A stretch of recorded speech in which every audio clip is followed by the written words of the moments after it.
नमस्कार। भारतेंदु नाट्य अकादमी द्वारा आयोजित रंग समागम 2020 में आप सभी का हार्दिक स्वागत है। आज कोरोना काल में जब हमारा जीवन पूरी तरह से स्थिर बना हुआ है, हम सभी की दिनचर्या भी लगभग अस्त-व्यस्त सी हो चुकी है। हम सभी अपने अपने घरों में रहने को विवश हो चुके हैं।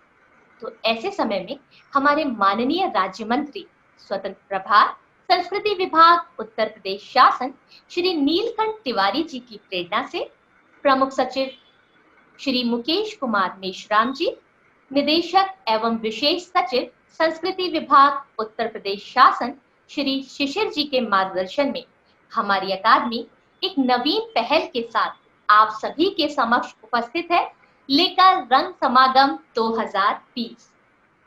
इस रंग समागम के माध्यम से वेबिनार के जरिए हम जुड़ते हैं कला जगत की उन तमाम विभूतियों के साथ जिन्होंने कला कर्म में अपनी एक विशेष पहचान बनाई है, एक मुकाम हासिल किया है, एक मानक स्थापित किया है। तो इसी कड़ी में हमारे आज के मेहमान हैं बहुत ही खास, जो है भारतेंदु नाट्य अकादमी के ही पूर्व छात्र। आप हैं श्री ब्रजेश व्यास जी।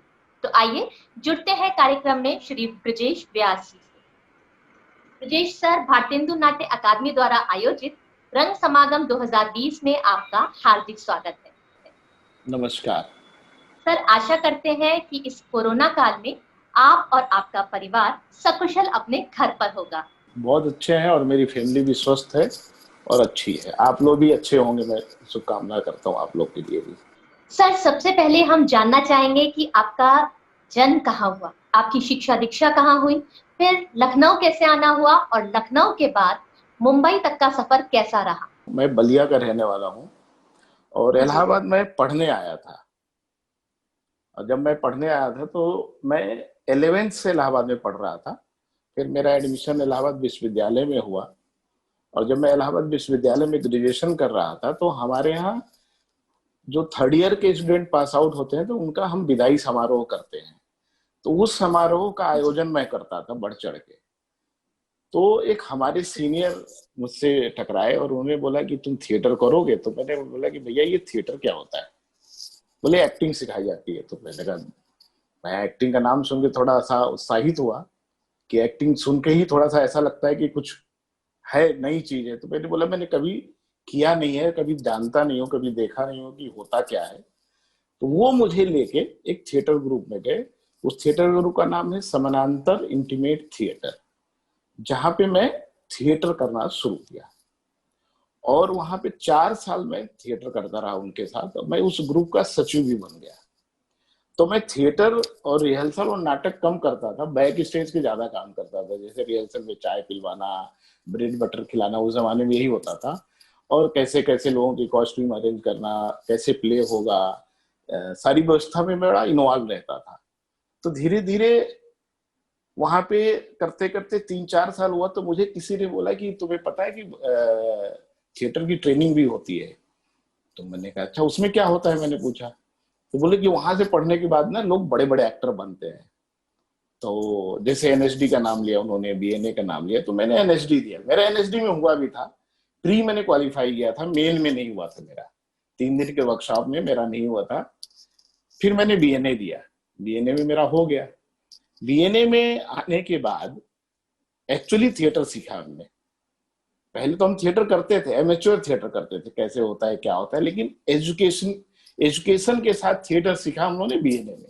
उसकी प्रॉपर पढ़ाई, लाइट डिजाइन से लेके, कॉस्ट्यूम डिजाइन से लेके, मेकअप से लेके, बैक स्टेज से लेके, रिहर्सल कैसे होती है, प्ले को पढ़ा कैसे जाता है, ये सारी चीजें एक एक चीज हम लोगों ने वहां पे सीखी। और बीएनए में हमारे बैचमेट, हम लोग के बैचमेट थे राजपाल यादव, संजय शुभांकर, अरुण शेखर। तो सब बड़े, हम लोग एक टाइप के, मतलब ये था कि हम बहुत सीनियर टाइप लोग थे। कोई एमए करके आया है, कोई, मैं एमए करके आया था खुद, राजपाल काफी काम करके आया था, अरुण शेखर काफी काम करके आए थे। तो हम लोग को लगता था कि ये जो वहां का माहौल है हमारे लिए थोड़ा सा लो ग्रेड था। तो हम लोग टीचरों से लड़ते भी थे कि हमें अपग्रेड पढ़ाई करी आई, हमें बाहर से टीचर बुलवाइए, हमें और पढ़ना है, हमें और पढ़ना है। तो हमारी बात सुनी भी गई और उन्होंने बहुत से टीचर बाहर के भी बुलवाए। और वहां से पास आउट होने के बाद जब हम लोग डीएनए के बाहर खड़े हुए कि अब क्या है, तो सबने बोला कि मुंबई चलते हैं। तो मैं घर चला गया, मुंबई आया, वहां से मुंबई गया नहीं, मैं घर चला गया। घर जाने के बाद मैंने मेरे पापा को बोला कि मुझे मुंबई घूमने जाना है, इसलिए मैं मुंबई घूमने आया था। मुंबई घूमने जाना है। फादर ने मुझे 4,000 रुपये दिए, मुझे आज भी याद है, 4,000 रुपीज दिया उन्होंने। तो उसमें से 500 रुपया मैंने अपने छोटे भाई को दिया, 3,500 रुपये लेके मैं मुंबई आया। उसमें से भी 500 रुपये मैंने अपने ब्रीफकेस में छुपा के रख दिया कि इन केस कुछ हो जाए। मैंने सुना था कि चोरियां हो जाती हैं, लोग लेके भाग जाते हैं, कुछ भी हो गया तो वो 500 रुपया बचा रहेगा, जिससे मैं रिटर्न तो आ जाऊंगा। हमने 10-15 दिन के घूमने का प्लान बना के हम लोग मुंबई आ गए। मुंबई में क्या घूमे, तो मजाक मजाक में हम लोगों ने स्ट्रगल शुरू किया कि चलो स्ट्रगल करते हैं, स्ट्रगल क्या होता है ये देखते हैं। स्ट्रगल करते करते एक कंपनी है बिग सिटी फिल्म, अब शायद नहीं है, उस जमाने में बहुत बड़ी कंपनी थी। मैं उनके पास गया तो एक मेरे साथ एक हमारे इलाहाबादी मित्र थे, तो उन्होंने बोला कि हम लोग गए, तो उन्होंने बोला क्या करते हो तुम लोग, तो उन्होंने बोला कि मैं एक्टिंग। मैंने कहा नहीं, मैं एक्टिंग नहीं करता, मुझे डायरेक्शन में काम करना है। तो उनके ओनर ने बोला कि आप अनुभव सिन्हा के पास चले जाइए, मेरा एक सीरियल आने वाला है, आप, मैं उनको बोल देता हूँ, आपको असिस्टेंट रख लेंगे। मैंने बोला ठीक है। तो बोले कहाँ जाना है, तो उन्होंने कि मड आइलैंड में शूटिंग हो रही है, वहां पे मिलाइए जाके। मैं बाहर निकला तो मैंने पूछा ये मड आइलैंड कहाँ है, तो कई लोगों ने बोला कि बोट से जाना है। तो हमने कहा यार नाव से इतना दूर कौन जाएगा, पानी वो भी समुद्र में से। तो मैं डर गया, मैं गया नहीं, मैं गया ही नहीं। तो दूसरे दिन फिर भी हम लोग निकले, तो हमने कहा चलो पता करते हैं मड आइलैंड है कहाँ पे। तो फिर हम लोग पता करके मैं गया, अनुभव जी से मिला, और ये सब मजाक में चल रहा था, कोई सीरियस नहीं, तो हम लोग घूमने आए हुए थे। अनुभव जी से सेट पे गए, मिले, शूटिंग हुई, उन्होंने अपने असिस्टेंट से मिलवाया, बोला कल से शूटिंग पे आ जाओ। और मैं कल से शूटिंग पे ज्वाइन कर लिया विद इन वीक। इसके बाद 1.5 ईयर, मतलब 1.5 साल के बाद मेरे फादर आए थे देखने की कर क्या रहा है, घूमने गया था। और मैं अनुभव सिन्हा का as a assistant director join कर लिया, और लगातार 3 साल उनका असिस्टेंट रहा। ये रही मेरी मुंबई आने तक की। जी सर, अनुभव सिन्हा जी के साथ काम करने का अनुभव भी कुछ हमारे साथ साझा करें। मैंने अपने जीवन में जो भी सीखा है उन्हीं से सीखा है, और एक्चुअली वो भी इलाहाबाद के थे, मैं भी इलाहाबाद का था, तो मुझे सिखाते बहुत थे। मैं फर्स्ट डे मैं शूटिंग की बड़ी इंटरेस्टिंग घटना बता रहा हूँ कि मुझे अभी याद है, पहले तो उस समय नहीं पता था। हम लोग यू लव स्टोरी करके जी पे एक प्रोग्राम आता था, उसको शूट करते थे, एपिसोडिक कहानियां थी। तो उसमें एक्टर थे मिलिंद गुना जी और विनीत कुमार, और एक सीन चल रहा था, एक लोकेशन है हमारे मड आइलैंड में, सूचक बंगलो। उस बंगलो के बेसिकली बाउंड्री वॉल पे खड़े होकर दोनों का सीन चल रहा था, और मेरा फर्स्ट डे शूट का था। और अनुभव जी ने मैं क्लैप देने गया, और क्लैप दे के वहां खड़ा हो गया, तो अनुभव जी ने रोल बोला, फिर बोला कट। मुझे बोले व्यास फ्रेम में गिलास से हटा दो। तो मैंने चारों तरफ देखा, चुपचाप खड़ा हो गया। फिर जोर से चिल्लाए कि व्यास फ्रेम में गिलास से हटा दो। मैं भी चुपचाप और खड़ा रहा। इसके बाद दौड़ के आए मुझे मारने के लिए, तुमको समझ में नहीं आता, मैं बोल रहा हूँ कि फ्रेम में गिलास से हटा दो। तो मैंने बड़े मायूसी से पूछा कि सर, बड़ा नर्वस भी हो गया था, क्योंकि हम लोग नॉर्थ इंडियन है, थोड़ा ग्रेजुएशन और बीएमए करके आए हुए, तो लगता था कि हम लोग बहुत सीख गए हैं। तो मैंने उस सर से पूछा कि मुझे फ्रेम नहीं दिखाई पड़ रहा, तो गिलास कहाँ से हटाऊंगा, मुझे फ्रेम दिखाई ही नहीं पड़ रहा है। सब लोग हंसने लगे, शूटिंग रोक दी अनुभव सिन्हा ने, बोला कि आज मैं हम लोग पूरे शूटिंग में व्यास को फ्रेम सिखाएंगे, फ्रेम होता क्या है। बेसिकली वो फ्रेम, जो कैमरा फ्रेम था, उसके सीन के नीचे ग्लास रखा था, वो हटाना था मुझे। अब मैं फोटो फ्रेम समझ रहा था। पूरी शूटिंग रोक के उन्होंने एक एक फ्रेम समझाया कि मिड फ्रेम क्या होता है, वाइड फ्रेम क्या होता है, क्लोज फ्रेम क्या होता है, क्या शॉट होते हैं। आधे घंटे के रोक के उन्होंने पूरी चीजें समझाई, पूरी यूनिट हंसती रही। इसके बाद जब उन्होंने कहा कि तू सीख गया तो अब शूटिंग शुरू करे, फिर वहां से शूटिंग शुरू हुई। और उस जमाने में क्या होता था कि यूनिट बहुत छोटी होती थी, लोग बहुत कम होते थे, तो अनुभव जी कभी भी सेट पे आते थे और स्क्रिप्ट के साथ साथ पैसे भी देते थे, बोले ये देख लिस्ट है, इनको पैसे भी दे देना। यहाँ से मेरी धीरे धीरे धीरे प्रोडक्शन की नींव पड़ने लगी। अब ये डेली, अब धीरे धीरे उन्होंने बोला कि इनको फोन कर दे, ये लोग शूटिंग पे आ जाए। धीरे धीरे यहाँ पे एडिट पे चलते हैं, हम लोग एडिट करना है। तो ये सारी चीजें उनसे मैंने बहुत सीखी। जो भी इंडस्ट्री में मैं आज हूँ उनकी बदौलत हूँ। उन्होंने बहुत सिखाया और मेरे पहले गुरु हैं और हमेशा गुरु रहेंगे। और ऐसा टेक्नीशियन इंडस्ट्री में बहुत कम है जो लोगों को सिखाते हैं, अन्यथा लोगों को यहाँ पे तो सिर्फ गाली गलौज या भगाई देते हैं। तो ऐसा बड़ा अच्छा एक्सपीरियंस रहा उनके साथ मेरा। सर, जैसा कि आपने अभी बताया कि आपके पिताजी 1.5 साल बाद आपसे मिलने आए, तो जब वो आए और उन्हें आपके काम के बारे में पता चला कि आप क्या कर रहे हैं, तो उनका क्या रिएक्शन रहा? पहले तो वो आए तो उनको लगा कि कुछ गलत काम तो नहीं कर रहा है, क्योंकि मुंबई जाने के बाद जो 4,000 रुपया दिया था मैंने, उसके बाद कभी पैसे नहीं मांगे इसने, कभी कुछ किया नहीं, सिर्फ या तो चिट्ठी आती थी या फोन पे बात होती थी। तो वो देखने आए थे कि कुछ गलत काम तो नहीं कर रहा है। जब मैंने उनको बताया कि मैं ये कर रहा हूँ तो बहुत खुश हुए और बोले अच्छी बात है, तुम अपने मेहनत और उस सपनों को साकार कर रहे हो जो तुमने देखा है। और उनको बड़ी मतलब बहुत गौरवान्वित महसूस हुआ। हालांकि उनको इंडस्ट्री के बारे में पता नहीं था कि होता क्या है, तो उनको बड़ा अच्छा लगा और आज भी बड़े खुश रहते हैं मुझसे कि एटलीस्ट एक लड़का है जो अपनी खुशी के लिए अपनी मेहनत से अपना काम कर रहा है। सर, आपकी लाइफ का ऐसा वो कौन सा क्षण है जो आपके लिए बहुत मेमोरेबल है, जो आपके लिए बहुत यादगार है आज तक? मैं आपको एक घटना बताता हूँ। मैं निम्बस में ना हेड था, निम्बस का हेड था। निम्बस एक कंपनी है जी। अभी, उसका मैं एचओपी था, फिल्म एंड टेलीविजन डिपार्टमेंट का। ये 99-2000 की बात है। उस समय मैं फिल्म सिटी में हम लोग शूटिंग किया करते थे, तो मेरा सपना होता था कि मेरे पास भी 12 वेनिटी वैन खड़ी हो, बड़े बड़े एक्टर हो और मैं मेरे लिए भी वेनिटी आए और मैं बैठ के ये देखूं कि हाँ चलो ये शाहरुख खान, ये सलमान खान मेरे लिए शूटिंग कर रहे हैं। 2001 में मैंने एक फिल्म की थी, उसका नाम था सरहद पार, जिसमें संजय दत्त, तब्बू, महिमा चौधरी, चंद्रचूड़ सिंह ये एक्टर थे। तो वो वो 2001 मेरे लिए, मेरा वो जैसे लगता है ना मेरा सपना पूरा हुआ। फिल्म सिटी में मैं बैठा हूँ, वही जो मैं सोचा वही हुआ। सर, जैसा कि देखा जाता है कि हर कलाकार के जीवन में एक उतार चढ़ाव आता है। जाहिर सी बात है कि आप भी जब मुंबई पहुंचे तो आपकी लाइफ में भी कुछ ऐसे उतार चढ़ाव आए होंगे, तो आपने उस समय में अपने को कैसे साधा? देखिए मैं जब मैं 95, 96, 97 के करीब मैं अनुभव सिन्हा जी के साथ था, उसके बाद अनुभव सिन्हा को मैंने छोड़ दिया किसी रीजन से। इसके बाद 2 साल मेरी लाइफ का सबसे डिफिकल्ट और जो एक्चुअल स्ट्रगल होता है वहां से शुरू हुआ था मेरा, आफ्टर 3 ईयर। तो उस 2 साल में मैंने ये अहमियत समझी कि पैसा क्या होता है, लोग क्या होते हैं, काम क्या होता है, रिलेशन क्या होता है, किससे रिलेशन रखना चाहिए, किससे नहीं रखना चाहिए। हमारी इंडस्ट्री सिर्फ पैसों के रिलेशन में होती है या तो काम के रिलेशन में होती है।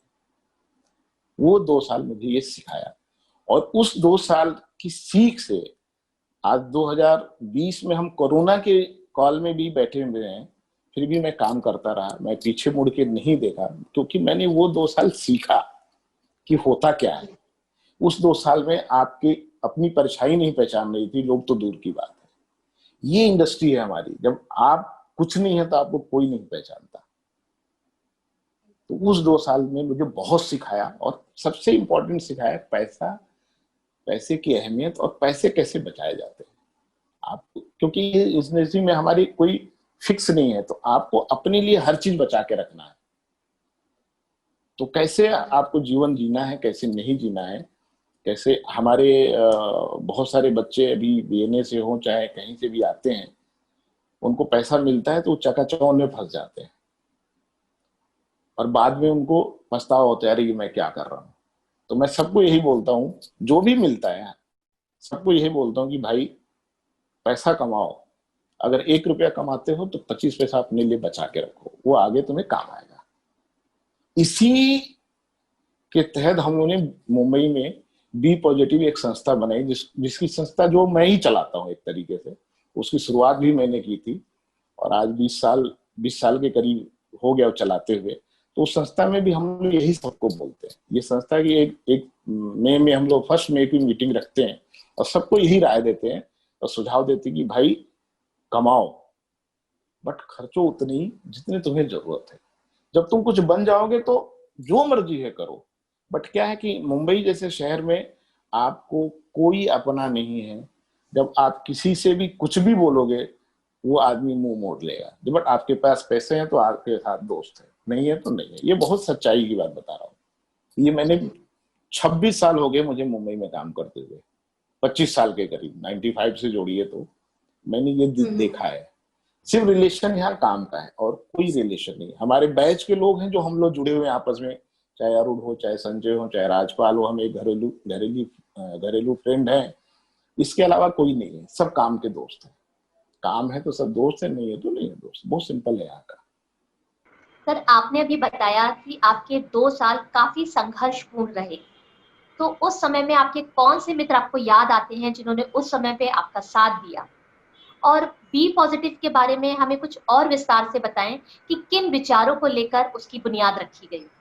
आपको बताया, मित्र हमारे बैचमेट ही थे लोग, और बाहर के कोई थे नहीं। एक दो जूनियर्स थे जो मिलते रहते थे, लेकिन उनसे आप शेयर नहीं कर सकते अपनी प्रॉब्लम्स, बट उनको वो बेचारे सपोर्ट करते थे। उसी दौरान ना हम लोग बैठे हुए थे, तो बेसिकली जब मैं मुंबई आया ना, तो मुंबई में क्या मैंने देखा है कि जो हमारे सीनियर हैं और हमारे जूनियर्स, इन दोनों में तालमेल नहीं था कभी भी बीएनए को लेके। सीनियर्स जो है जूनियर को बड़ा उस तरह से देखते थे, बहुत ही हे दृष्टि से कि हमारा जूनियर है, हमारा ये है। कोई एक दूसरे को सपोर्ट नहीं करता था। कोई बीएनए को लेके इतना आपस में लगाव नहीं था कि ये मेरा, मतलब बीएनए क्या है, ये मेरा बीएनए। उसी बैच वालों में था। तो एक हमारे सीनियर हैं, बहुत सीनियर हैं, सुपर सीनियर हैं, दिनेश श्रीवास्तव जी, अतुल श्रीवास्तव जी, विवांशु जी, सबसे मिल बैठ के हम लोगों ने ये मशवरा किया कि सर ये जो आपस में दूरियां हैं, आपस में हम एक दूसरे के प्रति, इसको खत्म करते हैं। और एक ही स्कूल के हम लोग पढ़े लिखे हैं। आप मुझसे 4 साल पहले पढ़े हो, मैं 4 साल बाद पढ़ा हूं, तो एक ऐसी संस्था बनाते हैं जिसमें सब मिलेंगे और ये सब खत्म करेंगे। तो वहां से बी पॉजिटिव की शुरुआत हुई। पहली मीटिंग हम लोगों ने, उसमें राजीव जैन भी थे। पहली मीटिंग हमने अंधेरी स्पोर्ट्स क्लब में की, काफी 30-35 लड़के ही आए थे। अब तो अभी पिछली मीटिंग में तो 200-250 लोग थे, जितने भी मुंबई में सब आए थे। तो उससे क्या हुआ कि आपस में एक दूसरे के बारे में जानने लगे हम। जो पहले लास्ट बैच का आता है बंदा, वो या जो यहाँ सबसे सीनियर है, वो एक दूसरे के बारे में जानते हैं कि चलिए कहीं मिलेगा तो सपोर्ट जरूर करेगा, रोड पे मिलेगा तो पहचानेगा जरूर। पहले ऐसे नहीं हुआ करता था। इस संस्था ने ये किया कम से कम। और लोगों के सुख दुख में भी हम लोग काफी सपोर्ट करते हैं। कोई बीमार हो या किसी घर ऐसी कोई घटना घट गई हो, जैसे राकेश जी की माता जी गुजर गई थी, तो पूरे बी पॉजिटिव के बीएनए के 40-50 लड़के गए। तो उनको भी बड़ा अच्छा लगा कि इतनी गैदरिंग हुई। कोई बीमार हो जाए तो पैसों की हेल्प करना, ये सारी चीजें हम लोगों ने शुरू की थी। अभी एक्चुअली कोरोना हो गया, इस बार हुआ नहीं। कोरोना काल में जूम मीटिंग ही की थी हम लोगों ने कोरोना में भी। राकेश श्रीवास्तव जी हैं, वो भी बड़ा एक्टिव रहते हैं इसमें। एक अभी जूनियर बच्चा था, राहुल जायसवाल, पिछली साल बड़ा एक्टिव था वो भी लड़का। तो ये संस्था उस तरह से चलती रही है और लोगों को हेल्प करते रहे हम लोग। सर, अभी तक हमने मुंबई के बारे में बहुत सारी बातें की, लेकिन अगर हम वापस शुरुआत करें रंगमंच की, तो रंगमंच में जब आपका बीएनए में एडमिशन हुआ, तो वहां के आपके कैसे अनुभव रहे? जब हम लोग बीएनए में आए ना, तब बीएनए उसमें रेंट पे बंगलों में चलता था जी। और हम लोग ने जो बाहरी लड़के थे जो लखनऊ में आए थे, जैसे मैं इलाहाबाद से आया था, राजपाल शाहजहांपुर से आया था, एक लड़का गोरखपुर से आया था, एक लड़का मेरठ से आया था। तो हम लोग ने सबसे पहले क्या किया कि हमने बीएनए में आके सबसे पहले लड़ाई शुरू कर दी कि हमें हॉस्टल चाहिए जी। हमें रहने के लिए कोई जगह नहीं था। तो उस समय सब जो डायरेक्टर थे, कोई आईएएस थे, नाम नहीं याद है, तो उन्होंने ये बोला कि ठीक है, आप लोग को आधी हॉस्टल लेके देते हैं, आधा आप लोग को देना पड़ेगा, आधा बीएनए पे करेगा। 50% हम लोग देंगे, हमारे स्कॉलरशिप से कटेगा जो भी रेंट होगा, और 50% जो है बीएनए देगा। और जूनियर बच्चे और हम लोग को लेके एक बंगलो दे दिया हॉस्टल के रूप में। तो वहां हम लोग रहने लगे। और बीएनए क्या है, देखिए, बीएनए या कोई भी स्कूल हो, एक स्कूल एक ऐसी संस्था होती है जहां पे आपको संवारा जाता है, सिखाया जाता है, सारी चीजें बताई जाती है कि प्रोसेस क्या है, पहले हम लोग प्रोसेस में नहीं करते थे, थिएटर करना है, चलो चलो एक नाटक कर लेते हैं, ये कपड़ा चाहिए, ये वाला प्ले है, ऐसे रिहर्सल करते हैं, डायरेक्टर आता था, ब्लॉकिंग करता था, हम लोग कर देते थे। बट बीएनए के आने के बाद सारी चीजों की पढ़ाई की, कॉस्ट्यूम क्या होता है, कलर कॉम्बिनेशन क्या होता है, लाइटिंग क्या होती है, लाइट डिजाइन क्या होता है, सेट डिजाइन क्या होता है, थिएटर क्या होता है, बेसिकली थिएटर में इंपॉर्टेंस क्या क्या है। एक्टिंग तो एक पार्ट ऑफ एक्टिंग है, बट उसके अलावा जितने भी थिएटर के रंग रूप थे वो सिखाया, बड़े तरीके से बताया। हमारी जैसे क्लासेस भी शुरू होती तो योगा से शुरू होती थी। पहले हम लोग योगा करते थे, सुबह सुबह 7 बजे आया के 1 घंटे का योगा क्लासेस होता था। इसके बाद हम लोग को ब्रेकफास्ट करने के लिए भेज दिया जाता था। उसके बाद 9 बजे से जो है मॉडर्न थिएटर, एंशिएंट थिएटर, जो भी है थिएटर, चित्रा मैम थी, स्वर्गीय जुगल जी थे हमारे एक्टिंग टीचर, और अरुण जी थे, जो ये लोग प्रॉपर क्लासेस चलते थे। तो हमें समझ में आया कि थिएटर ऐसे होता है। एक्टिंग तो एक पार्ट ऑफ था, मेरे लिए तो एक्टिंग पार्ट ऑफ था, क्योंकि जब मैं बीएनए भी किया तो मैं एक्टिंग अपनी नहीं करता था, मैं वो बैक स्टेज वाले ही काम में लगा रहता। जैसे उर्मिल कुमार थपलियाल जी ने एक प्ले किया था अबू हसन, तो उसमें पूरा बैक स्टेज मैंने ही किया था, मैं एक्टिंग किया ही नहीं उसमें। तो जो आज भी जो जिस पोस्ट पे हूं मैं मुंबई में, वो वहीं की देन है। मैनेजमेंट वहां से मेरे दिमाग में घुसा हुआ था कि मैनेज कैसे करते हैं चीजों को। तो बीएनए का एक्सपीरियंस बहुत ही कमाल का था, और मुझे लगता है कि मुंबई पहुंचने तक बीएनए का बड़ा हाथ है। अगर बीएनए नहीं किया होता तो शायद मुंबई नहीं आता। बीएनए की ही देन है जो मुंबई पहुंचे। तो कौन से डायरेक्टर आपके फेवरेट डायरेक्टर हैं, या कौन सा प्ले आज भी आपको याद है जिसमें आपका कैरेक्टर बहुत अच्छा रहा और आपको बहुत अच्छे से अभी भी याद आता है? कि हम लोग स्टेज पे प्ले कर रहे हैं और जो म्यूजिक दे रहे थे उनके, वो हवा से, पंखे की हवा से वो लास्ट पेज उनके पास चला आया और उन्हें लास्ट वाला गाना बजा दिया, और हम लोग सब 15 मिनट, मतलब 2 सीन ही किए होंगे और आके फ्रीज हो गए। इसके बाद जो गालियां पड़ी हैं, इतनी गालियां पड़ी, हमारे डायरेक्टर ने हम लोग को इतनी गालियां दी कि एटलीस्ट तुम लोग तो आगे बढ़ा सकते थे। तो हमने कहा सर उसने तो म्यूजिक लास्ट वाला बजाया गया, तो हमें पता था कि उसे फ्रीज होना है, हम लोग आगे फ्रीज हो गए और प्ले खत्म हो गया। इस तरह की बहुत सारी घटनाएं घटी। और देखिए थिएटर, मैं आपको एक चीज जरूर बताऊंगा, मैं सबको बताता हूँ, थिएटर सबको करना चाहिए। क्यों करना चाहिए? थिएटर आपको लाइफ सिखाता है, थिएटर आपको जीना सिखाता है, थिएटर आपको तमीज सिखाता है, थिएटर आपको उस चीज को सिखाता है। मैं हर बच्चे को इसलिए बोलता हूँ थिएटर करेगा, क्योंकि वो जमीन जानता है। थिएटर करने वाला हर आदमी वो जमीन से जुड़ा रहता है, उसको तहजीब पता है, उसको तमीज पता है, उसको पता है कि क्राइसिस में भी कैसे जी सकते हैं हम, और स्ट्रगल क्या होता है, और प्रॉब्लम्स को, जैसे हम लोग थिएटर वाले हम लोग जुगाड़ करना जानते हैं। कोई भी नाटक हो, पैसे नहीं हो तो हम लोग जुगाड़ करके कर लेते हैं।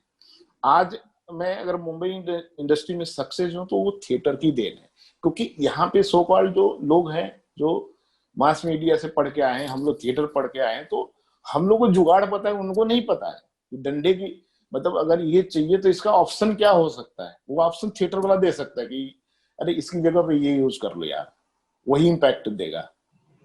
तो थिएटर तो मेरे हिसाब से हर आदमी को करना चाहिए, क्योंकि थिएटर जो है सिर्फ एक्टिंग के अलावा नहीं, ये लाइफ सिखाता है कि आपको लाइफ कैसे जीना है। ये थिएटर की देन है।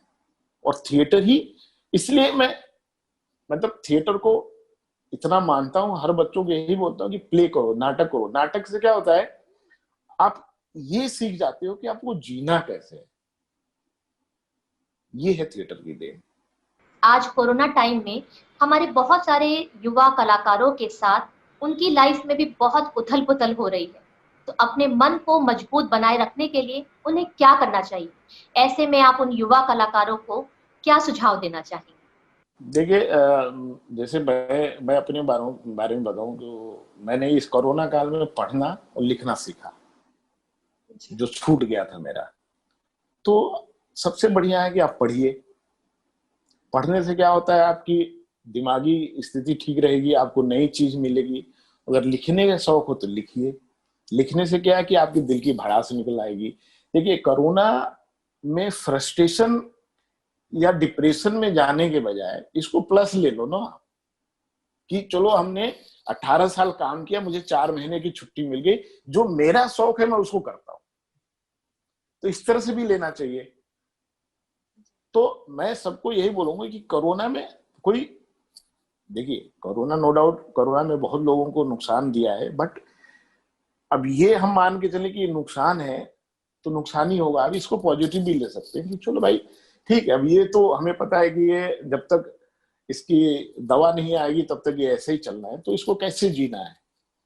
तो आप क्रिएटिव चीजें करना शुरू करिए। आपको पेंटिंग आता है पेंटिंग बनाइए, गाना गाना आता है गाना गाइए, म्यूजिक बनाना आता है म्यूजिक करिए, जिससे आप लाइव रहेंगे। आपके दिमागी जो संतुलन है वो बना रहेगा। आपको खाना बनाना आता है खाना बनाइए, घर में खाना बनाइए, मस्त बच्चों को खिलाइए, अपनी बीवी को खिलाइए। कपड़े सिलना आता है कपड़े सिलिए, कुछ करिए, जिससे क्या होगा कि आपका जो खाली दिमाग है वो व्यस्त रहेगा। तो जो अच्छा लगता है उसको करना चाहिए। मैं तो मतलब जो थिएटर के लोग हैं, मैं यही बोला था कि जो एक्टर बनने आए हैं बीएनए करके या एनएसडी करके या XYZ जो भी है, उनको 4 महीने उनकी तैयारी के लिए है। आप प्लेस पढ़िए, आप ड्रामा पढ़िए, आप ड्रामा करिए, लाइव ड्रामा भी होने लगे हैं आजकल। तो वो सारा सब करने का है। ये सिर्फ ये बोलना कि कोरोना से ये होगा कोरोना से होगा, वो तो एक आप बचने की बात कर रहे हैं। अगर आप करना चाहें तो बहुत सारी चीजें हैं, वो आपके ऊपर डिपेंड करता है कैसे करें। और ये कोई भयावह स्थिति नहीं है। आप, ऐसा नहीं था कि हम अगर 4 महीने ये लॉकडाउन नहीं होता तो हम करोड़पति हो जाते, ऐसा भी नहीं था। तो ये आप आपकी अपनी अपनी सोच है। लोगों के यही बोलोगे इसको पॉजिटिव लेना चाहिए, जिससे आपका दिमाग और दिल हमेशा खुश रहे। जो अच्छा लगे वो करिए। आपको नाचना अच्छा लगता है नाचिए ना, किसने मना किया है। आपके जो इतने सालों में आप ये 4 महीना इतना बढ़िया छुट्टी मिला है, इसमें जो अच्छा लगे करिए। कुछ लोग तो गांव में खेती कर, राजपाल अभी गांव में खेती कर रहे हैं, फावड़ा लेके एक दिन देखा मैं खुदाई कर रहा था कुछ। तो कुछ लोग चले गए गांव में, खेतों में घूम रहे हैं, कुछ लोग नदियों में नहा रहे हैं, तो वो शौक पूरा कर रहे हैं। तो ये मौका फिर दोबारा नहीं मिलने वाला। एक बार फिर से कोरोना खत्म हो गया, फिर से आपको काम में लग जाना है। तो ये गोल्डन चांस है सबको अपने अपने शौक पूरा करने के लिए। सर, आपने 1992 से लेकर 2020 तक एक लंबा रंगमंच का दौर देखा है, तो तब से लेकर आज तक रंगमंच में क्या बदलाव आप महसूस करते हैं? हम लोग 1992 में, मुझे याद है, मैं 88 से बता रहा हूँ, मैं 88 से रंगमंच कर रहा हूँ। तो उस जमाने में शिद्दत थी, उस जमाने में लोगों को लगन थी। एक कटिंग चाय पे हम लोग पूरा नाटक करते थे, एक कटिंग, वो भी उस समय 1 रुपए की मिलती हुई शायद। अभी क्या है ना कि थिएटर में मैंने देखा कि बहुत सारे चेंजेस आए हैं, जिसमें अभी लोग बहुत प्रोफेशनल हो गए हैं, बहुत ज्यादा प्रोफेशनल हो गए हैं। हर चीज में उनको प्रोफेशन दिखने लगा है। पहले ऐसा नहीं था, पहले ये था कि नाटक करना है बस, इसके अलावा कोई कुछ नहीं सोचता था। लग जाते थे लोग कि प्ले करने हैं, मतलब बड़ी शिद्दत होती थी, बड़ी, उसको हम लोग पूजा की तरह समझते थे कि अरे टाइम पे हमें पहुंचना ही है। अगर 8 बजे डायरेक्टर ने बुलाया तो हमें 8 बजे पहुंचना है, एनी हाउ, चाहे पैदल चल के, चाहे रिक्शे से, चाहे साइकिल से। आजकल के बच्चों में वो कमिटमेंट नहीं दे रहा। ठीक है 10-15 मिनट लेट होता है चलता है, कुछ लोग मैंने देखा है बात करते हैं, अरे ठीक है आधे घंटे ही लेट तो हुआ। और वो मुझे लगता है कि पहले पैसा नहीं था तो थिएटर अच्छा होता था। अभी थिएटर में भी थोड़ा पैसा आ गया ना, तो थिएटर थोड़ा सा सिनेमा और टेलीविजन की तरह होता जा रहा है। लोग प्ले करते समय पैसे की बात पहले कर लेंगे, कितना मिलेगा, कितना शो मिलेगा, या आने जाने का मुझे मिला है। अभी मैं मुंबई में 3-4 साल पहले की बात है, 3 साल पहले की बात है, हम लोग सोच रहे थे कुछ प्ले करें, तो सबसे पहला क्वेश्चन यही आया कि हमें आने जाने के लिए पैसे मिलेंगे कि नहीं एक्टरों के।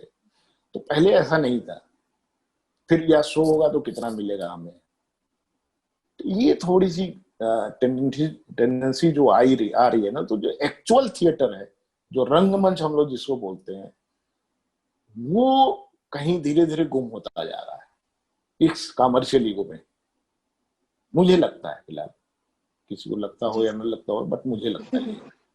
सर, जैसा कि आपका छोटे पर्दे और बड़े पर्दे दोनों ही पर्दों पर काम करने का अनुभव रहा, क्या अंतर होता है छोटे पर्दे पर काम करने का और बड़े पर्दे पर काम करने का? देखिए हम लोग देखिए छोटे पर्दे में हम लोग नौकरी करते हैं, बेसिकली इसको जॉब बोलते हैं हम लोग, कि जी। कोई भी डेली शो हम कर रहे हैं तो वो हमें एक रूटीन हो गया कि 9 to 9 हमें नौकरी पे जाना है।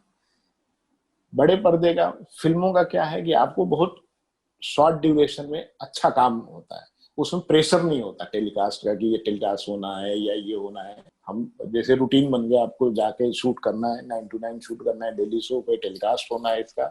उसमें आप इफ एंड बट नहीं कर सकते, टेलीकास्ट मतलब टेलीकास्ट। तो वो डिफरेंस है, वो वहाँ मशीनरी मशीनी काम होता है, यहाँ क्रिएटिव काम होता है।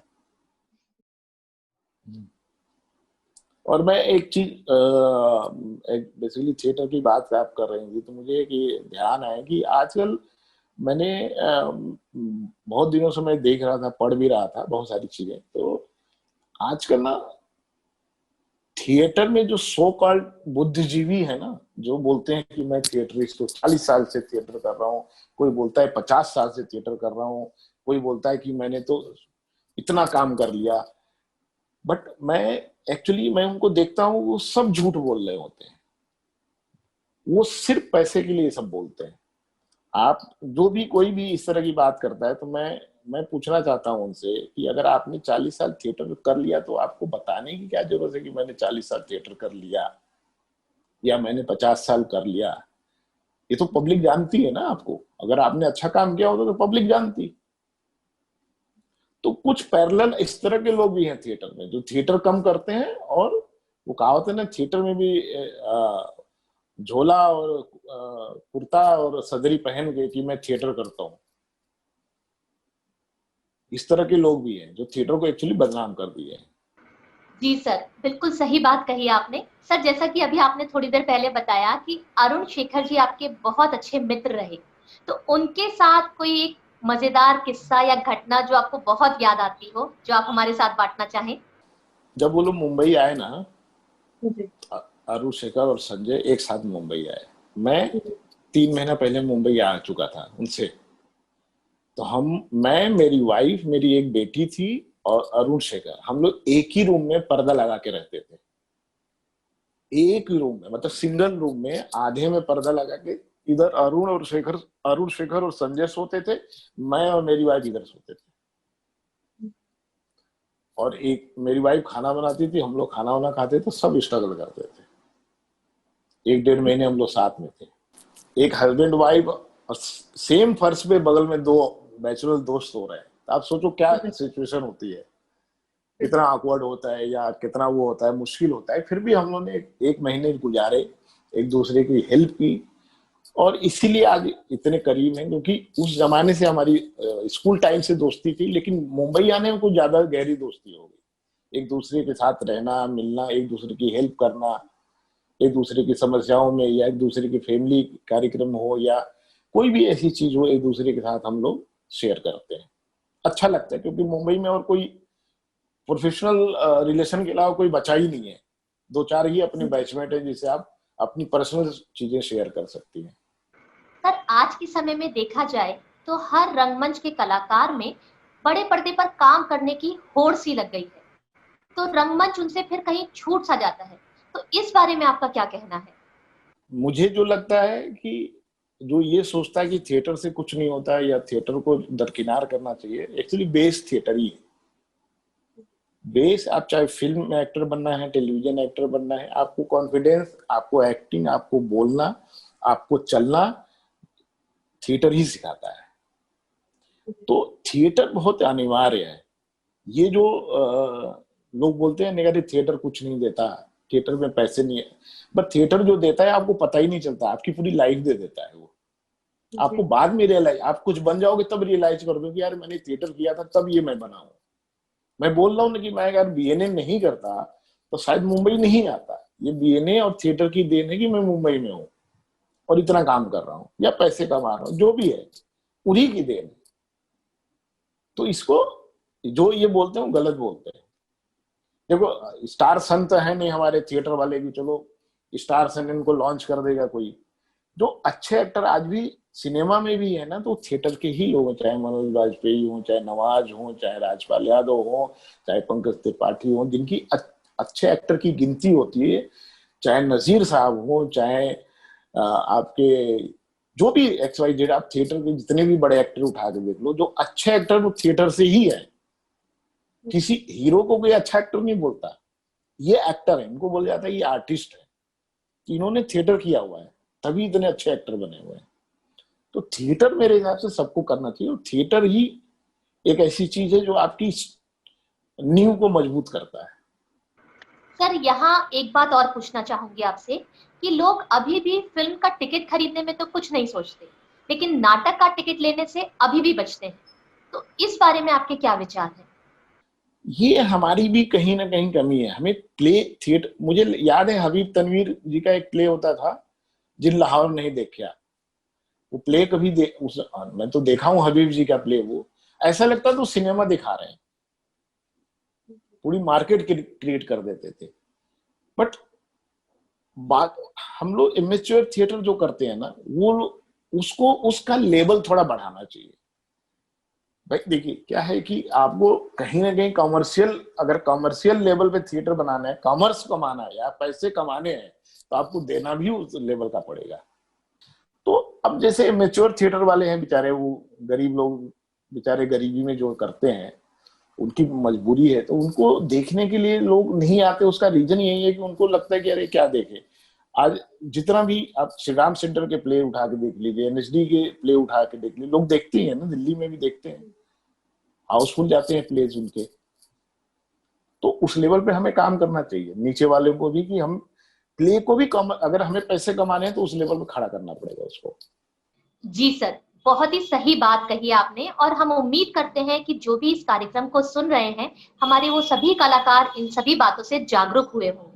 तो सर, आज की जो जनरेशन है, जो यंग कलाकार हैं, जो रंगमंच में काम कर रहे हैं, उस पीढ़ी से आपका क्या कहना है? देखिए मैं आपको एक चीज बताता हूँ कि मैं पहले बहुत मिलता था बीएनए के बच्चों से। मैं वर्सोवा में जाता था, वर्सोवा में 50-60 बच्चे एक ही साथ रहते हैं सब।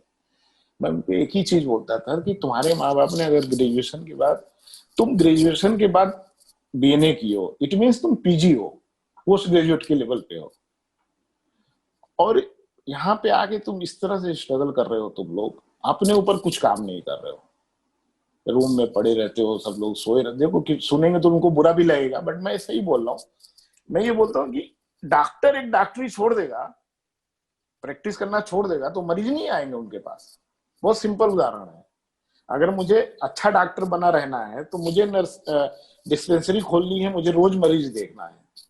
तो मुझे अच्छा एक्टर बनना है तो मुझे रोज कुछ न कुछ अपने ऊपर काम करना है। बीएनए एक मार्ग दिखा सकता है, उस मार्ग पे चलना हमारा काम है। तो मैं सबको यही बोलता हूँ कि भैया, अगर तुम लोग स्ट्रगल करने आए हो तो अपने ऊपर कितना काम करते हो, अपने ऊपर क्या करते हो तुम लोग। 4 घंटे 5 घंटे अपने ऊपर काम करते हो, लैंग्वेज पे काम करते हो। लैंग्वेज लैंग्वेज बड़ा इंपॉर्टेंट चीज है। जैसे अगर हम मुंबई इंडस्ट्री में आपको काम करना है तो अच्छी इंग्लिश आनी चाहिए। भले हिंदी में हम काम करते हैं, बट बोलना इंग्लिश पड़ता है यहाँ, लोगों को इम्प्रेस करने के लिए। तो हमारे यहाँ के बच्चों का ये वीकनेस है कि उनको इंग्लिश ही नहीं आती, कुछ को आती हो उसको नहीं आती। तो मैं बोलता हूँ उस पर मेहनत करो ना, लैंग्वेज सीखो, एक्टिंग सीखो। एक्टिंग सीख रहे हो, बट यहाँ पे क्या है ना, रेडीमेड एक्टिंग है। आपको 24 इंच वाले फ्रेम में एक्टिंग करना है, आपकी गर्दन इससे ज्यादा नहीं हिल सकती, इसी में एक्सप्रेशन देना है। तो वो सीखो कैसे करते हैं वो लोग, बट कोई करता ही नहीं है। सब लोग अपने ये सोचते हैं पहले काम मिल जाएगा फिर सीखूंगा, फिर काम मिल जाता है भगा दिए जाते हैं बेचारे। यानी सर, अब आपका ये मानना है कि आज के जो टाइम है उसमें कलाकारों में डिसिप्लिन की बहुत कमी है? देखिए 100% आप ये बात है, क्योंकि पहले बताए ना आपको, हम लोग श्रद्धा भाव होता था थिएटर करने का, श्रद्धा होती हर चीज के लिए। हमें लगता था कि पूजा है हमारी, टीचर हमारे भगवान है। वो धीरे धीरे टेंडेंसी मैं देख रहा हूँ, मैं खुद देख रहा हूँ कि बीएनए हो, चाहे एनएसडी हो, चाहे मध्य प्रदेश का वो नाट्य संस्था हो, चाहे ये आजकल के थिएटर ग्रुप्स हैं, उसमें ये थोड़ी सी क्या बहुत ज्यादा कमी आई है लोगों में। और उसका रिजल्ट भी आप देख लोगे, जो पहले लोग काम करके आज काम कर रहे हैं, जो अभी के लोग हैं क्यों नहीं काम कर पा रहे हैं उतना। उसका रीजन है कि वो पहले वाली चीज अभी इसमें नहीं दिख रही है। उसका सिर्फ यही रीजन है कि आप अपने के बड़ों का आदर करना भूल गए। जिस दिन ये सीख जाएंगे कि फिर से कि हाँ ये मेरे सीनियर हैं, ये मेरे गुरु हैं, ये मेरे सीनियर हैं और ये मेरे प्रशासनिक अधिकारी हैं, ये मेरे टीचर हैं, तो ये जब इनमें गैप खत्म हो जाएगा तो चीजें वैसी ही होंगी, आपको मिलेगा भी वही। आप जब एटीट्यूड ठीक नहीं रहेगा तो आपको हर जगह वही दिखेगा। आज मैं बता रहा हूँ बहुत सारे बीएनए के लड़के हैं यहाँ पे जो नहीं काम कर रहे हैं, बेचारे बैठे हुए हैं, या मैं काम नहीं करूंगा, या मैं उनसे नहीं मिलूंगा, या कुछ बहुत सारे बच्चे जो बी पॉजिटिव का भी विरोध करते हैं, यार इसमें क्यों जाने का, 500 रुपया देकर क्यों जाऊं, वहां क्या मिलता है मुझे। तो हर जगह जो इस तरह की बात करेगा, इस तरह की जो सोच होगी, वो उनकी लाइफ में भी यही होगा, इम्पैक्ट दिखता है। हम लोग जब बीएनए करते हम लोग तो बहुत क्राइसिस में थे। हमारे पास 200 रुपया हमें पेंशन वो स्कॉलरशिप मिलती थी, 200 रुपया, 220 रुपया शायद, और उसमें भी 120 रुपया हॉस्टल में ले लेते थे लोग, 100 रुपया हमें मिलता था। फिर भी हम लोग पढ़ के आज कमा रहे हैं ना, राज्यपाल उठा के। देखिए हमारा बैच, मैं इसी बड़े फक्र से कहता हूँ कि 92 94 से बेस्ट बैच आज तक नहीं निकला। क्योंकि आप चाहे पीछे का इतिहास देख लीजिए, चाहे पूरा का पूरा बैच काम कर रहा है और अच्छे लेवल पे सारे काम कर रहे हैं। तो हमने सीखा ना, उन्हीं से सीखा और काम कर रहे हैं। वो नियति होनी चाहिए। वो आजकल में जो 100% कमी है लोगों में, बोलूंगा अगर एक्टर हैं तो वो ऑब्जर्वेशन तो सबसे इंपॉर्टेंट चीज है, क्योंकि आपको अलग अलग कैरेक्टर जीना पड़ता है, अलग अलग किरदार निभाने पड़ते हैं। तो आप जब तक उसको ऑब्जर्व नहीं करेंगे तो आप बन नहीं सकते। और वो चीज आपके लाइफ में, अगर देखिए ऑब्जर्वेशन एक ऐसी चीज है कि हर लेवल पे काम आती है, हर लेवल पे। हम लोग भी जब मुंबई आए तो जो भी बीएनए में सीखा तो उसी को अप्लाई किया ना यहाँ पे। ऐसा तो नहीं हम यहाँ पे आके मैं फिलॉसफी का स्टूडेंट हूँ तो फिलॉसफी में काम मांग रहा हूँ, नहीं, मैं बीएनए से जो सीख के आया उसी से मैं उसी चीज को अप्लाई कर रहा था। और उस आप सही तरीके से अप्लाई करेंगे तो 100% सक्सेस मिलेगी। हम लोग को मिली क्योंकि हम सही ट्रैक पे जा रहे थे। सर अगर बात करें विभिन्न डायरेक्टर्स की जिनके साथ भी आपने काम किया है, तो उनमें आपके पसंदीदा डायरेक्टर कौन रहे जिनका काम आपको बहुत प्रेरित करता है अभी भी? देखिए मेरे दो, अनुभव सिन्हा तो सबसे फेवरेट थे और बहुत मतलब मेरे लिए आज भी बड़े पूजनीय है। मैं जब भी मिलते, आज भी मिलते थे, उनका पैर छूता हूँ। तो उनसे इसके अलावा मैंने बहुत काम किया, लेकिन सब प्रोफेशनल लेवल पे काम किया। कोई इम्पैक्ट बहुत बड़ा नहीं उन लोगों का, सिर्फ अनुभव जी का ही मेरे लाइफ में इम्पैक्ट रहा शुरू से, और आज भी रहा, आज भी है। उसके अलावा किसी भी और काम किए लोगों के साथ, बट उतना होता है नहीं कि जो इम्प्रेस होना, ऐसा कुछ रहा नहीं उन लोग के साथ मेरा। आप काम करो घर जाओ, इस तरह का रिलेशन।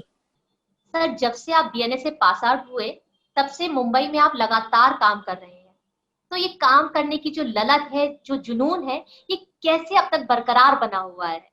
आपने बड़ा अच्छा क्वेश्चन पूछा। मैं आपको बता रहा हूँ कि जब मैं मुंबई आया था तो मैं ये सोच के आया था कि मुझे रिटर्न नहीं होना है, मुझे लौटना नहीं है। और मैं अपने माँ बाप भाई बहनों को ये नहीं वो कर सकता कि अरे, कहावत थे उस जमाने में, लोग बोलते थे चला मुरारी हीरो बनने और लौट के आ गए घर। तो जब मैं मुंबई आया तो ये मुझे डर बहुत सताता था कि कोई ये मेरे माँ बाप को ना बोले कि बड़ा आपका लड़का मुंबई गया था हीरो बनने और मुंबई फिल्म इंडस्ट्री में काम करने, लौट के आ गया, क्या किया।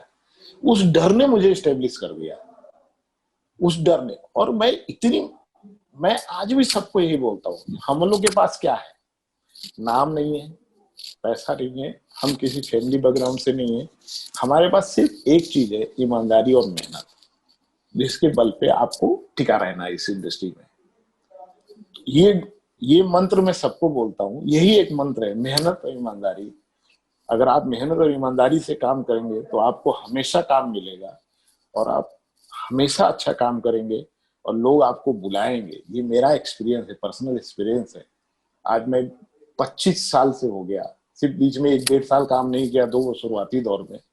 मेरे पास इतना काम रहता है कि मैं खुद परेशान रहता हूँ। कोरोना काल में हम लोग काम कर रहे हैं, मैं ऑफिस में बैठा हूँ अभी। तो आपके पास अगर मेहनत और ईमानदारी, दो चीज है, आप अपने से ईमानदार हो ना, मत किसी से हो, अपने से ईमानदार हो जाओ और इतनी मेहनत करो कि मेरा, देखिए एक मैंने एक जुमला बनाया है, लोगों को यही बोलता हूँ कि आप इतनी मेहनत करो, आपका बॉस ये बोले कि मैं व्यास के बिना काम नहीं कर सकता, अगर वो बंदा आज नहीं है तो आज काम नहीं होगा, उसको बुलाओ पहले, उस लेवल पे अपने बॉस को गिरा दो।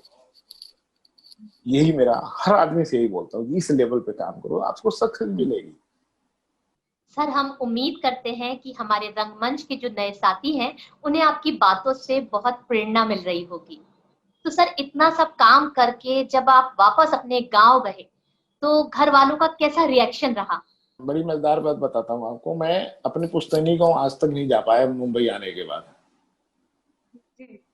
मैं एक्चुअली इलाहाबाद, भाई रहते हैं, मदर फादर रहते हैं, उनसे ही मिलके वापस आ जाता हूँ, क्योंकि मैं, जब मुझे 25 साल हो गए, एक हफ्ते से ज्यादा कभी छुट्टी मिली ही नहीं मुंबई से, और मैं इस चक्कर में गांव जा ही नहीं पाया। मुझे 28 साल हो गए मुझे अपने गांव जाए।